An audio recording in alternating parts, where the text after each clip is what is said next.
Class 12th की आपकी जो बुक है फ्लेमिंगो, इसको हम पढ़ते हैं किस प्रकार के इसमें जो है प्रोज है, इसमें जो पोएट्री है उसकी कौन कौन से चैप्टर है, ये हम इसको देखते हैं।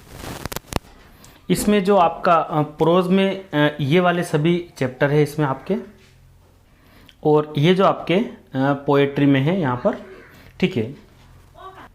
तो यहाँ पर आपका जो फर्स्ट चैप्टर है द लास्ट लेसन, इसको हम देखते हैं।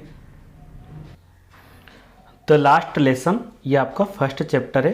यहाँ लिखा है अबाउट द ऑथर, ठीक है, लेखक के बारे में। अबाउट मतलब के बारे में होता है, और जो लिखा है ना ऑथर, यहाँ मतलब लेखक के बारे में।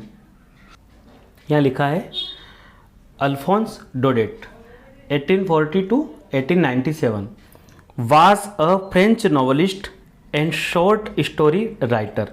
मतलब जो ये अल्फोंस डोडेट है, ये क्या थे, एक फ्रेंच नॉवलिस्ट, माने है फ्रांसीसी उपन्यासकार। या नॉवलिस्ट लिखा है मतलब उपन्यासकार, ठीक है। और क्या थे, शॉर्ट स्टोरी राइटर, मतलब शॉर्ट माने छोटी छोटी कहानियाँ होती ना, उसके राइटर थे। छोटी यानी लघु कहानी के लेखक थे। The last lesson is set in the days of the Franco Prussian war 1870 to 1871 in which France was defeated by Prussia led by Bismarck। इसका मतलब ये है कि जो लास्ट लेसन जो है इसको सेट किया गया है, इसको इस प्रकार रखा गया है। ये उन दिनों की बात है जब है ना, फ्रांस और प्रशिया का युद्ध चल रहा था। कब, 1870 और 1871 में, जब फ्रांस और प्रशिया के बीच में युद्ध चल रहा था, उन दिनों को सेट करके ये लास्ट लेसन लिखा गया है।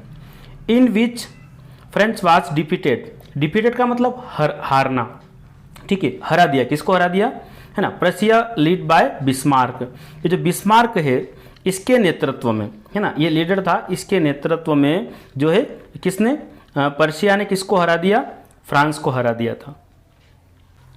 Prussia then consisted of what now are the nations of Germany, Poland and parts of Austria. मतलब जो प्रशिया है वो बना था, ठीक है, आज के क्या, कौन से राष्ट्र, जर्मनी, पोलैंड और ऑस्ट्रिया। ये ऑस्ट्रिया लिखा है इसके कुछ हिस्से से। मतलब यहाँ पर ये बात लिखी है कि जो प्रशिया है वो उन दिनों आज के जर्मनी, पोलैंड और ऑस्ट्रिया देशों से मिलकर बना था, ठीक है। In this story the French districts of Alsace and Lorraine have passed into Prussian hands. मतलब इस कहानी में जो फ्रांस के ज़िले हैं, है ना, डिस्ट्रिक्ट मैंने क्या होता है, जिला। जो फ्रांस के ज़िले हैं, एक का नाम अल्सेस है और दूसरे का नाम लोरेन है। ये दोनों जो ज़िले हैं ना, ये किसके हैंड्स में, हाथों में चले गए, प्रशिया के हाथों में चले गए। तो यहाँ पर बात ये है कि फ्रांस के दो ज़िले हैं, एक अल्सेस है, एक लोरेन है। इन दोनों ज़िलों को किसने जीत लिया है, तो प्रशिया ने जीत लिया है। ये किसके हिस्से हैं, ये फ्रांस के हिस्से हैं, ठीक है। और आगे लिखा है read the story to find out what effect this had on life at school. इस कहानी को जो है कहानी में पढ़ो और यह ढूंढने की, यह जानने की कोशिश करो कि इससे जो क्या इफेक्ट पड़ा होगा, है ना, क्या प्रभाव पड़ा होगा स्कूल के जीवन पर, ठीक है। स्कूली जीवन पर जो दोनों जिले चले गए हैं, ये दूसरे कंट्री में मिल गए, इनसे क्या असर पड़ा होगा, इस कहानी में आप इसको पढ़ना है। तो चलिए इसको शुरू करते हैं। चैप्टर का नाम है द लास्ट लेसन, है ना, आखिरी अध्याय, अंतिम अध्याय बोल सकते हैं, या फिर बोल सकते हैं कि आखिरी सबक, है ना, ठीक है। चलो इसको हम शुरू करते हैं। तो मेरा स्पेशल ये रहेगा कि हम इसको जब पढ़ेंगे तो मैं काफ़ी धीरे धीरे पढ़ूंगा ताकि आपको चीज़ें समझ में आ जाए। क्योंकि कई सारे स्टूडेंट जो है जो प्राइवेट पढ़ते हैं, मतलब है ना, फॉर्म डाल के पढ़ते हैं, उनके लिए एक प्रकार की यहाँ पर जो है सरलता यहाँ उनको देखने को मिलेगी। देखिए इसको पढ़ते हैं। यहाँ लिखा है आई started for school very let that morning and was in great dread of a scolding especially because M. Hamel had said that he would questions us on participles, ठीक है, and I did not know the first word about them। मतलब यहाँ पर ऐसा लिखा है कि I started for school very late. मतलब यहाँ पर ये मीनिंग निकल रहा है कि मैं स्कूल के लिए, है ना, मैं स्कूल के लिए जो देर से, है ना, that morning and was in great dread of scolding. मतलब मैं स्कूल के लिए जो है बहुत लेट हो गया था, है ना, देर से रवाना हुआ था। और मैं जो है ना सुबह में, कब की बात हो रही है, मॉर्निंग की बात हो रही है। यहाँ पर क्या बात हो रही है कि मैं स्कूल के लिए सुबह देर से रवाना हुआ। और मैं यहाँ लिखा ना स्कोल्डिंग, इसका मतलब होता है डांट खाना किसी का, है ना। तो स्कोल्डिंग का मतलब होता है कि ड्रेड ऑफ स्कोल्डिंग, मतलब डांटने के डर से। और स्पेशली किसकी डांट से, बिकॉज क्योंकि एम हेमेल, ये यहाँ पर एक टीचर का नाम है M Hamel, had said that he would questions, उन्होंने कुछ प्रश्न दिए होंगे, कुछ क्वेश्चन दिए होंगे। और वो काय के क्वेश्चन थे, वो थे पार्टिसिपल, है ना, मतलब पार्टिसिपल के कुछ नियम दिए होंगे। मतलब ये वर्ब का रूप होता है, इसके कुछ नियम दिए होंगे और शायद इसको याद नहीं होगा, इसलिए क्या बोल रहा है कि मैं सुबह के लिए स्कूल जब निकला तो मैं लेट हो चुका था और मेरे को डर थी किसकी, स्पेशली किसकी, विशेषकर किसकी, एम हेमेल की डर थी, क्योंकि उन्होंने क्या दिया था, क्वेश्चन दिए थे किसके, पार्टिसिपल के। And I did not know the first word about them, और मैं जो है उसके बारे में एक शब्द भी नहीं जानता हूँ। फर्स्ट वर्ड मतलब पहला वर्ड भी नहीं जानता हूँ, नो माने जानना, ठीक है, अबाउट माने के बारे में, देम माने उनके बारे में मैं एक शब्द भी नहीं जानता था। For a moment I thought, एक क्षण के लिए मैंने सोचा, थॉट का मतलब सोचना, मोमेंट माने क्षण, of running away and spending the day out of doors. मतलब मैंने ये सोचा कि मैं रनिंग अवे मतलब भाग जाऊं और बिताऊं अपना टाइम, कहाँ, आउट ऑफ डोर्स, मतलब घर के बाहर ही अपना समय बिताऊं। और मैं क्या करूं, जो है एक क्षण के लिए क्या सोचा उसने, for a moment I thought, मैंने सोचा कि मैं भाग जाऊं और अपना टाइम कहाँ बिताऊं। स्पेंडिंग का मतलब खर्च करना, बिताना, है ना, मतलब अपना समय है घर के बाहर। आउटडोर्स का मतलब क्या होता है, आउट ऑफ डोर्स मतलब घर के बाहर ही मैं अपना समय बिता दूं। It was so warm so bright the birds were chirping at the edge of the woods. मतलब ये यहाँ बात लिखी है, इट वॉज सो वार्म मतलब इतना अनुकूल, इतना गर्म, है ना, सो ब्राइट मतलब इतना, मतलब उजाले वाला दिन था। द बर्ड्स वाज चिरपिंग मतलब पक्षी क्या कर रहे थे, वो चहचहा रहे थे, कहाँ पर, किसके किनारे पर। तो ये इसका मतलब होता है, एज का मतलब किनारा, किसका किनारा, वुड्स, मने यहाँ पर ऐसा लिखा है कि पक्षी जंगलों के किनारों पर क्या कर रहे हैं, चहचहा रहे थे। मतलब मौसम बड़ा अनुकूल था और इतना उजाला था कि पक्षी जो है वो चहचहा रहे थे। कहाँ, वुड्स का मतलब यहाँ होता है जंगल, है ना, जंगल के किनारे पक्षी जो है चहचहा रहे थे। And in the open field back of the saw mill the Prussian soldiers were drilling. और खुले में, है ना, ओपन माने क्या होता है, खुला हुआ, फील्ड माने खेत, मतलब ये है कि खुले खेत में, यहाँ लिखा है शामिल। शामिल का मतलब होता है आरा मशीन होती है ना, जहाँ लकड़ी की कटाई होती है, उसको शामिल कहते हैं। उसके जो है बैक माने उसके पीछे, और खुले खेत में शामिल के पीछे जो है, जो प्रशियन सोल्जर्स माने प्रशियन जो है वहाँ के जो सैनिक है वो क्या कर रहे हैं, ड्रिलिंग कर रहे थे। क्या कर रहे थे, मतलब ड्रिल कर रहे थे। जो मार्च पास्ट होती है ना, उनकी परेड वगैरह बोलते हैं ना अपन, इस प्रकार से वो एक्टिविटी वहाँ कर रहे थे। It was all much more tempting than the rule for participles।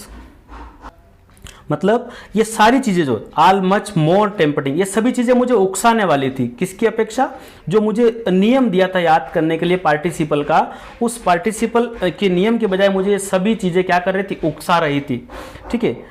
But I had the strength of resist and hurried off to school, है ना, यहाँ लिखा है बट आई हैड, परंतु मेरे पास जो है एक ताकत थी। स्ट्रेंथ का मतलब क्या होता है, एक ताकत थी। रेजिस्ट का मतलब होता है संयम करना, है ना, अपन बोलते हैं ना कि गई चलो ठीक है, मन को समझा दिया। तो एक ऐसी संयम की मेरे पास ताकत थी और मैं जल्दी जल्दी स्कूल, है ना, हरीड ऑफ का मतलब होता है कि जल्दी जल्दी स्कूल जो है वो, हरीड ऑफ मतलब जल्दी जल्दी, और वो कहाँ चला गया, स्कूल चला गया। तो यहाँ पर इस पैराग्राफ में यही लिखा है कि स्कूल जो पहुँचने में जो है वो लेट हो रहा है, और वहाँ पर उसको डांट पड़ने का भी एक डर है। उसके टीचर ने कुछ नियम दिए पार्टिसिपल से कि वो शायद याद नहीं हुए हैं, और जो चीज़ें हैं उसको लुभा रही है। और वो कह रहा है कि मौसम भी बहुत अच्छा है, और यहाँ पर प्रशिया के जो सैनिक है वो जो है परेड कर रहे हैं, और ये सारी चीज़ें जो है मुझे, लेकिन फिर भी संयम के साथ वो कहाँ पहुँचता है, वो स्कूल बालक पहुँच जाता है। When I passed the town hall, there was a crowd in front of the bulletin board. When माने जब मैं गुजरा, पास्ड का मतलब होता है निकलना जाना, जब मैं गुजरा टाउन हॉल के जो है वहाँ से गुजरा, देयर वाज अ क्राउड, माने क्राउड का मतलब होता भीड़, तो वहाँ क्या था, इन फ्रंट ऑफ मतलब जो है इन के सामने, ठीक है, किसके सामने, टाउन हॉल के सामने भीड़ थी। कहाँ पर, बुलेटिन बोर्ड। तो ये बुलेटिन बोर्ड क्या होता है, तो बुलेटिन बोर्ड मतलब शायद कई समाचार लगते होंगे, वहाँ पर कोई न्यूज़ वगैरह लगती होगी।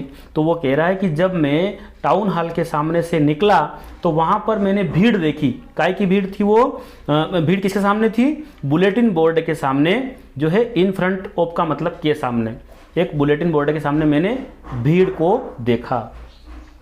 For the last 2 years, all our bad news had come from there. For the last 2 years मतलब ये है कि पिछले 2 सालों से जितनी भी हमारी बेड न्यूज़ है, मतलब बुरी खबर है, वो वहाँ से आ रही थी, है ना, वहीं से वो बुलेटिन बोर्ड से वो खबरें आ रही थी। ठीक है, बुलेटिन बोर्ड पे कोई भी न्यूज़ लगती होगी तो शायद वो बुरी खबरें वहाँ लगती होगी, है ना। द लॉस्ट बैटल्स माने काय की खबर, हारी हुई लड़ाइयाँ, बैटल से का मतलब युद्ध होता है, एक युद्ध के लिए वार शब्द भी है, तो जितनी भी लड़ाइयाँ वो हार चुके हैं उसकी न्यूज़ भी वहीं लगती थी। The draft, the orders of the commanding officer मतलब हारी हुई लड़ाइयाँ, कोई ड्राफ्ट माने कोई कानून नियम जो कायदा बना होगा या प्रारूप बना होगा ऐसा, ठीक है, वो जो कमांडिंग ऑफिसर है उसके ऑर्डर, उसकी आज्ञा वगैरह सब चीज़ें। एंड आई थॉट, और मैंने सोचा, टू माई सेल्फ, और मैंने विदाउट स्टॉपिंग, मैंने बिना रुके, विदाउट का मतलब के बिना, स्टॉपिंग माने बिना रुके, माई सेल्फ माने मैंने सोचा, आई थॉट माने मैंने सोचा, बिना रुके सोचा, what can be the matter now, अब क्या मैटर हो सकता है, अब क्या मामला हो सकता है। तो यहाँ पर स्टॉपिंग का मतलब होता है रुकना, लेकिन विदाउट मतलब के बिना, मैंने बिना रुके ही क्या सोचा कि अब क्या मामला हो सकता है, what can be the matter now, अब क्या मैटर हो सकता है ना। कैन का मतलब क्या होता है, सकता है ना, ठीक है, और यहाँ लिखा नाउ माने अब क्या मैटर हो सकता है, मतलब यहाँ पर ये लिखा है कि बच्चा जब टाउन हॉल के सामने से गुजर रहा है, उसने एक भीड़ देखी और वो बुलेटिन बोर्ड पे कुछ न्यूज़ पढ़ रहे होंगे और वो उसके मन में सोच रहा है वो, तो टाउन हॉल के सामने जब बुलेटिन बोर्ड लगा है उस पर कोई न्यूज़ होगी, तो वो न्यूज़ इसके माइंड में सोच रहा है कि शायद हो सकता है कोई हारी हुई लड़ाई की खबर हो, कोई प्रारूप हो सकता है ना, कमांडिंग ऑफिसर जो ऑफिसर है उसने कोई आदेश निकाला होगा, है ना। अब लेकिन अब वो सोचा आज इतनी भीड़ है, मतलब क्या मैटर हो सकता है। Then as I hurried by as fast as I could go, the blacksmith Wachter who was there with his apprentice, मतलब यह लिखा है कि then as I hurried by as fast as I could go, मतलब वो कह रहा है कि फिर भी मैं जितना तेज, हरीड बाय फास्ट माने तेज, जितना मैं तेजी से चल सकता था, है ना, आई कुड गो, तो मैं आगे बढ़ा या मैं फिर आगे चल सका।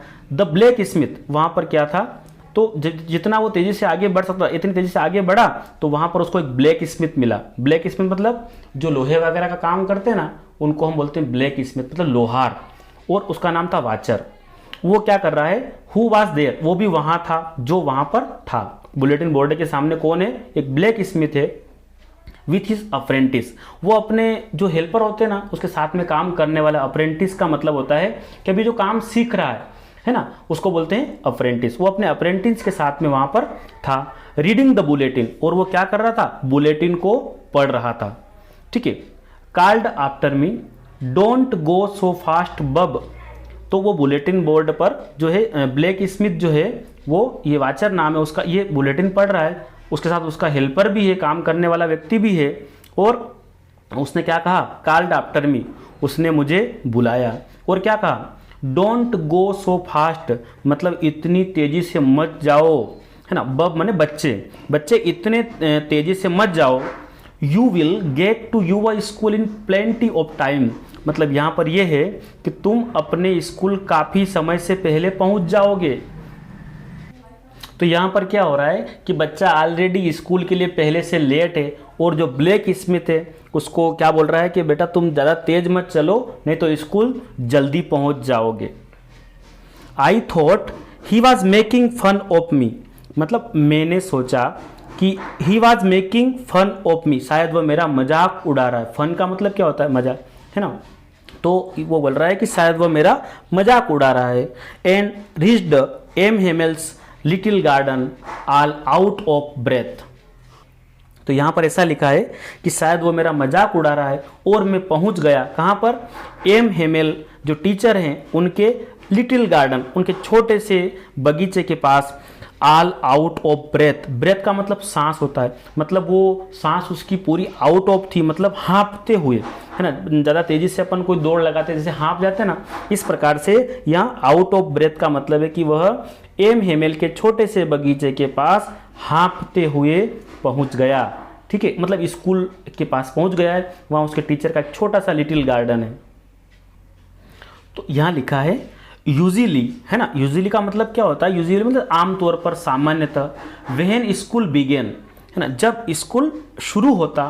There was great bustle which could be heard out in the street, मतलब यूजली मतलब सामान्यतः, आमतौर पर, जब, है ना। व्हेन माने जब स्कूल जो है वो शुरू होता है, बिगेन का मतलब क्या होता है, बिगेन मतलब शुरू होता है। देयर वॉज अ ग्रेट बसल, तो वहाँ क्या होता है, ग्रेट मतलब बड़ी, ज़्यादा, बहुत, है ना, हलचल होती है। बसल का मतलब क्या होता है, हलचल होती है। ठीक है, विच कुड बी हियर्ड, है ना, जो जिसको हमें ना सुनी जा सकती है ना। कुड माने क्या, सकती है, तो could be heard out in the street, street का मतलब गली, यानी कि बाहर की जो सड़क है, बाहर की जो गली है, वहाँ तक हम इस आवाज़ को सुने जा सकती है। मतलब जो स्कूल जब शुरू होता है तो उसकी जो आवाज़ है बच्चों की, और ये सब आवाज़ बाहर तक सुनी जा सकती है। हियर्ड माने सुनना। The opening and closing of desks, मतलब ओपनिंग माने खोलना, है ना, क्लोजिंग माने बंद करना, मतलब डेस्क जो है, टेबल कुर्सी जितनी होती है उसको खोलना बंद करना, है ना। क्योंकि आमतौर पर जो डेस्क होती है उसके अंदर बैग भी रख सकते हैं, ढक्कन वाली होती है, इस प्रकार की। तो यहाँ लिखा है opening closing of desk.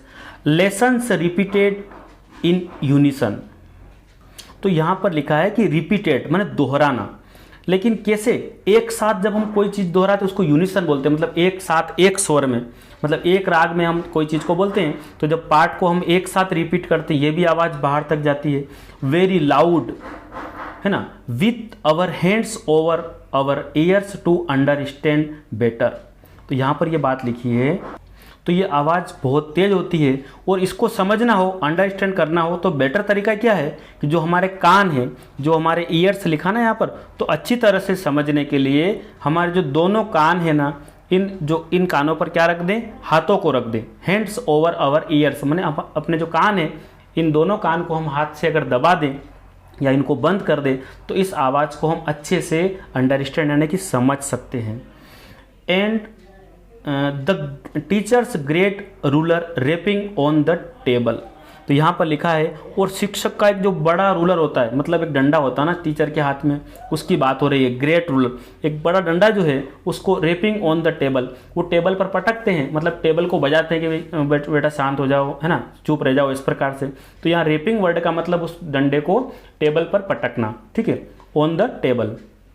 But now it was all so still, लेकिन बट का मतलब क्या होगा, परंतु जो है, नाउ माने अब, सब कुछ, इट वॉज आल्सो स्टिल, लेकिन आज तो सब कुछ शांत था।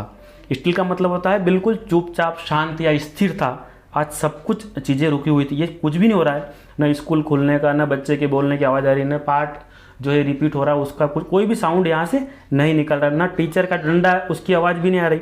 मतलब आज क्या है, आल्सो स्टिल, अब बिल्कुल सब कुछ शांत था। I had counted on the commotion to get to my desk without being seen, but of course that day everything had to be as quiet as Sunday morning।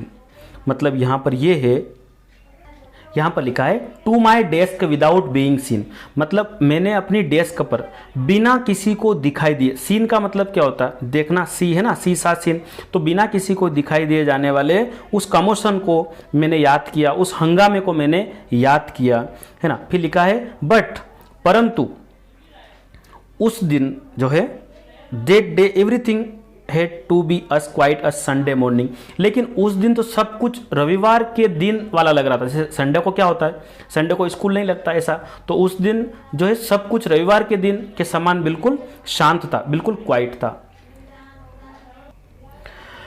Through the window आई सा my classmates, मतलब खिड़की, window माने क्या होगा, खिड़की के द्वारा, है ना, मतलब उसने क्या किया कि खिड़कियों से आइसा मैंने देखा मेरे क्लासमेट्स, क्लासमेट का मतलब जो कक्षा में साथ में पढ़ते हैं ना उनको क्लासमेट्स बोलते हैं, मैंने सहपाठियों को देखा, ऑलरेडी इन देयर प्लेसेस, मतलब वो अपनी अपनी जगह थे, कहाँ थे वो सभी, अपने अपने जगह मैंने उनको बैठे हुए देखा। And M Hamel walking up and down with his terrible iron ruler under his arm, और मैंने जो है सबको अपनी अपनी जगह बैठे देखा, खिड़की से देख लिया कि सभी बच्चे अपने अपनी जगह बैठे हैं, और जो हमारे एम हेमेल जो है वो क्या है, वॉकिंग अप, क्या लिख रखा है यहाँ पर, वॉकिंग अप, मतलब मैंने उनको एम हेमेल को जो देखा, और वो किस प्रकार दिख रहे हैं, वो दिख रहे हैं एक टेरिबल, मतलब एक भयानक, उनके पास क्या है, एक रूलर है ना, लोहे का, आयरन माने क्या होता है, लोहा, तो एक भयानक मैंने लोहे का जो डंडा है उनने उसको कहाँ दबा रखा है, अंडर हिज आर्म, अपनी जो बाँह है अपनी भुजा में उसको दबाया हुआ मैंने उनको देखा, और भयानक था वो, टेरिबल का मतलब क्या होता है, भयानक, ठीक है।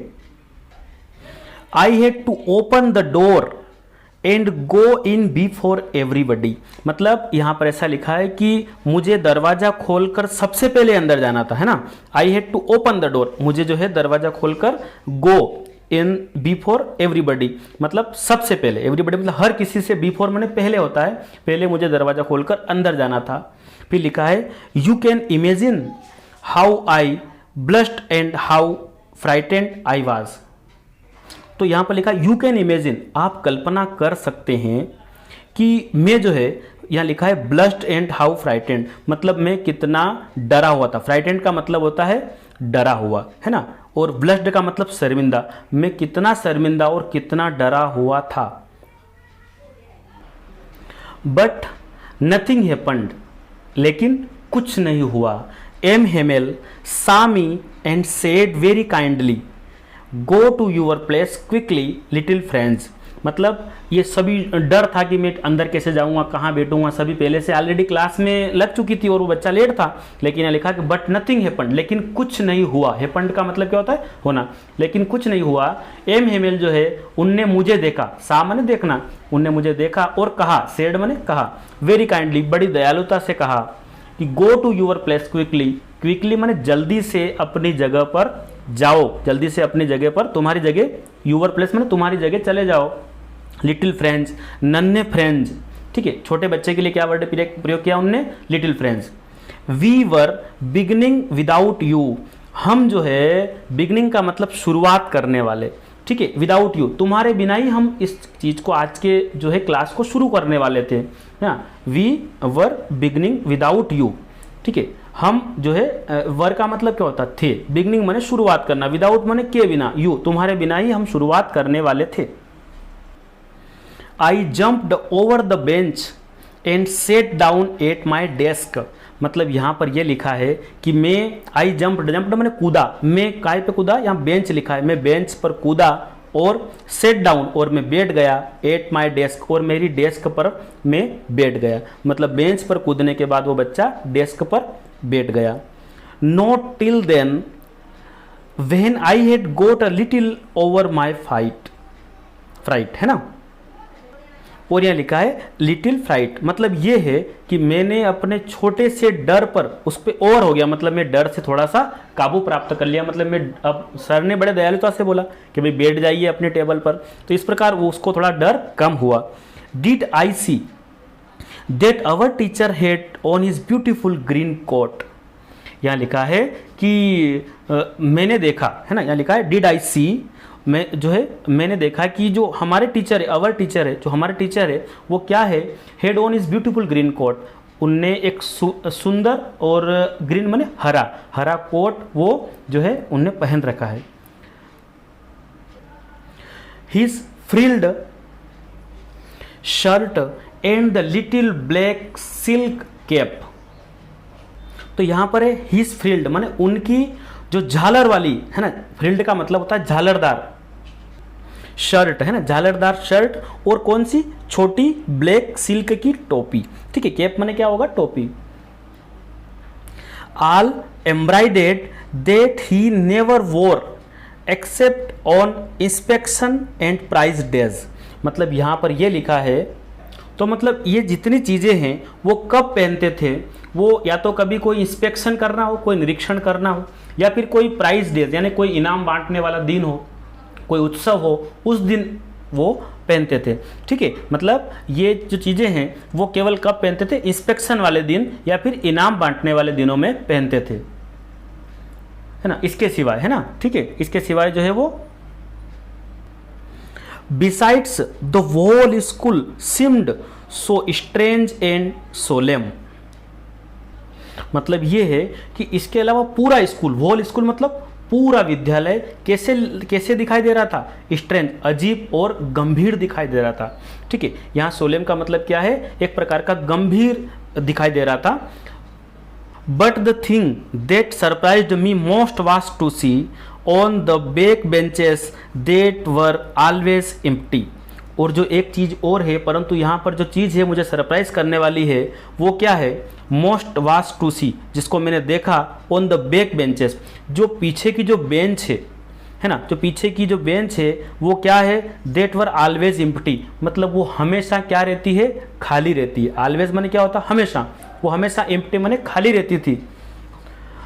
The village people sitting quietly like our सेल्व।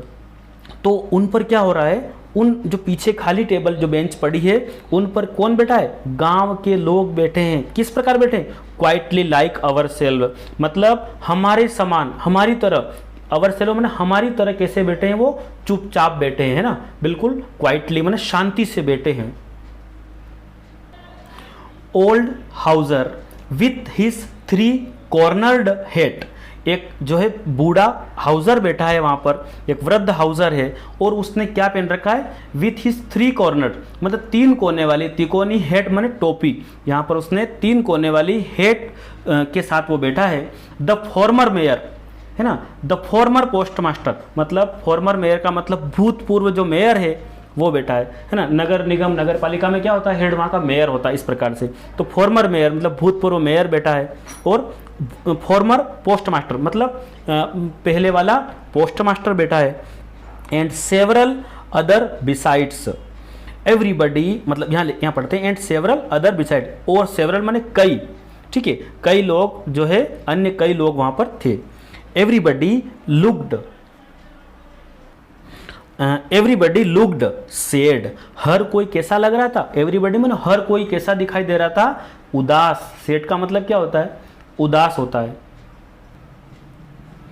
And Houser had brought an old primer, और जो हाउजर है ना वो क्या लाया है ना, वो क्या लाया था, वो ब्राट जो है बाय ब्राट मतलब लाया था, क्या लाया, ओल्ड प्राइमर, पुराना एक प्राइमर लाया था। प्राइमर का मतलब एक बुक होती है जिसमें हम छोटी छोटी चीज़ें सीखते ना। जो प्राइमर का मतलब ये समझ लो आप कोई बाल पोती वगैरह लाते हो, जिससे हम स्कूल में, शुरुआती स्कूल में जो किताब लाते हैं ना आप, जिसको पट्टी पहाड़ा ही बोलते हैं, कहीं कायदा बोलते हैं उसको, उसमें आपके अ वगैरह रहते हैं, है ना, गिनती वगैरह। तो इस प्रकार का एक ओल्ड प्राइमर लाया वो। Thumbed at the edges and he held it open on his knees with his great spectacles lying across the pages.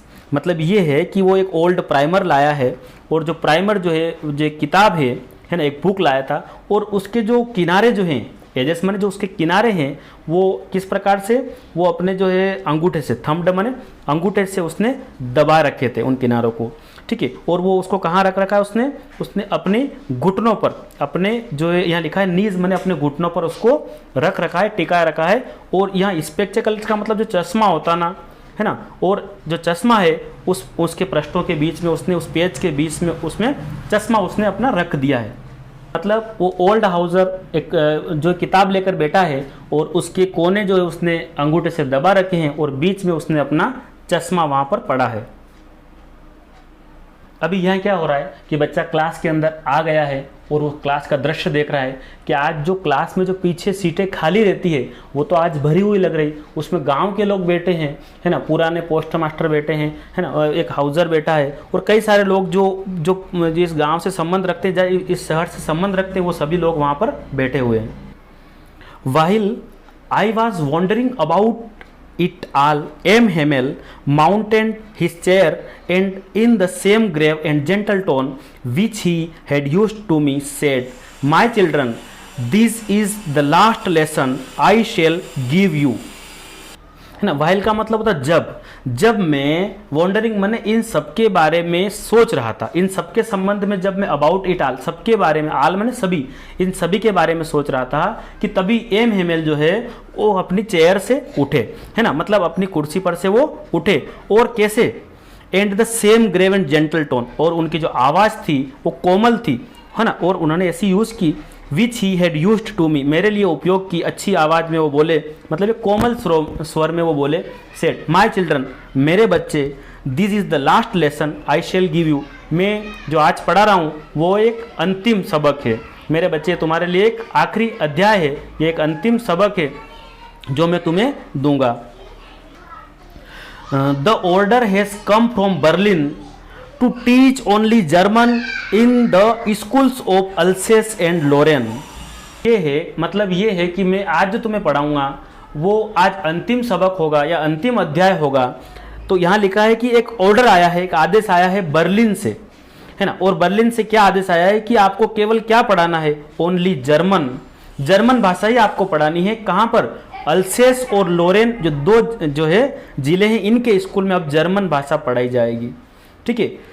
The new master comes tomorrow, आपके नए शिक्षक कल आएंगे, है ना, क्या लिखा है, the new masters comes tomorrow, तो नए शिक्षक जो है वो कल आएंगे।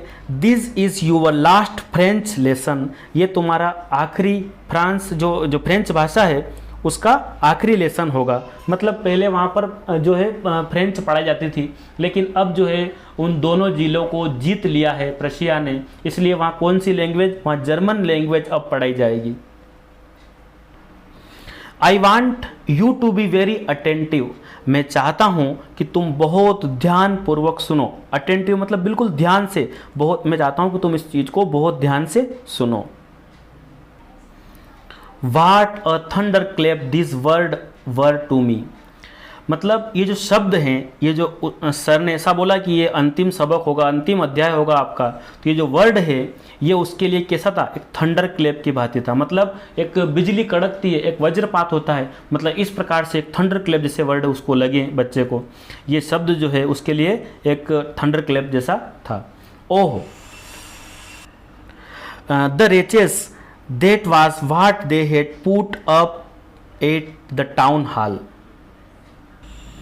ओहो, बेचारे, है ना, रिचेस का मतलब अभागे लोग या बेचारे लोग, ये सब वही था जो टाउन हॉल पर लगा रखा था। मतलब टाउन हॉल पर यही खबर थी कि भाई अल्सेस और लोरेन जो दो जिले हैं इनको जो है जीत लिया गया है, और यहाँ पर अब जो है कौन सी भाषा, यहाँ पर अब जर्मन भाषा यहाँ पर पढ़ाई जाएगी।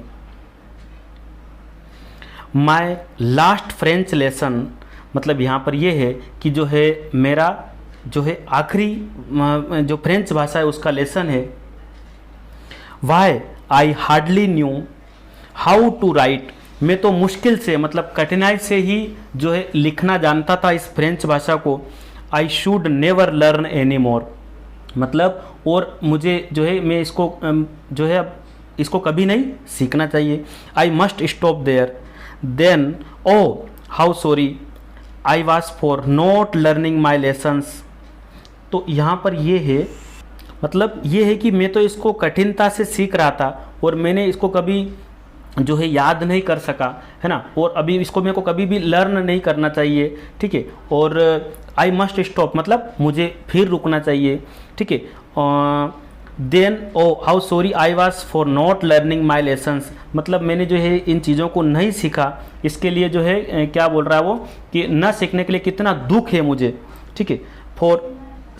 फॉर सीकिंग बर्ड्स एग्स और गोइंग स्लाइडिंग ऑन द सार my books that had seemed such a nonsense a while ago। मतलब ये है कि मेरा जो अपना पार्ट में नहीं सीख सका उसके लिए मुझे बहुत दुख है। फॉर सीकिंग बर्ड्स एज, क्या लिख रखा है यहाँ पर, मतलब मैं जो है पक्षियों के जो अंडे होते हैं ना वो उनको ढूंढने के लिए, ठीक है। गोइंग स्लाइडिंग ऑन द सार, तो ये सार कोई स्थान है उस पर जाकर स्लाइडिंग करने का बोल रहा है। My books that had seemed much such a nonsense a while ago, मतलब जो मेरी किताबें हैं जो मुझे अभी तक कितनी नॉनसेंस लगती थी, कितनी बेकार लगती थी, है ना। So heavy to carry my grammar, मतलब मुझे वजन में भी कितनी भारी लग रही है मेरी जो ग्रामर है। And my history of the saints, और जो मेरी संतों वाली जो इतिहास की किताब है, were old friends now that I couldn't give up, और जो मेरे पुराने मित्र हैं जिनको मैं कभी भी नहीं छोड़ सकता। एंड एम हेमेल, और जो मेरे टीचर हैं टू, और मेरे टीचर को भी, ठीक है, और एम हेमेल भी।